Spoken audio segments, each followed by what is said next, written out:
মায়ের জালে পুরুর বন্দি জালের বন্দি মাছ আহুর্তিতে বাহুর্তিতে তিতে নিমের পাত তাই না বেশি তিতে 300 সারাদিনই মাত্র প্রায় 500টা আজকে এই তেলের রুটিটা 2000 টাকা চলে এলো। এখন আবার কন্ট্রাক্টরের কাছে আজকে টাকাটা নিতে হবে। কন্ট্রাক্টর 1200 টাকা আজকে টাকা দিবি কি কয় কন্ট্রাক্টর ঠিক মতো কাম কর ঠিক কাম কর। এই কাম না করতে মোবাইল টিপ দিস ঠিক জন্য কত নেই আবার সকাল ফল ফাঁকির উস্তাদ হয়ে গেছে। কি হয়েছে ক তোর সমস্যা কি?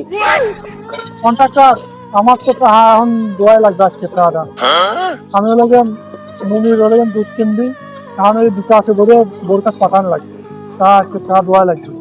কন্ট্রাক্টর ভাই অমনি দুধ কিনবি না ও কাছে না কিনবি? তুই বেশি জানিস আমি দুধ কিনবো না। ও মিশিয়ে দেওয়া আছে কন্ট্রাক্টর আমার হলো টাকা দোয়াই লাগবে করছেন। টাকাটা আমার দিকে আছে দাও নাই নগদে দাও, আমি লাগবে বাড়িতে পাঠাবো। গেলি হাইতে ও ওয়ান পাস হ্যালো তো দুও ওয়ান এক্সপ্রেস মারে আরে এই বড় টাকা হচ্ছে না না না বল তোর বাবা পুরো আবার কাম কর কেবল বাবা 10টা আরে হই যাচ্ছে টাকা আবার কাম কর ঠিক মতো টাকা তো হবে এক সপ্তাহ বড় টাকা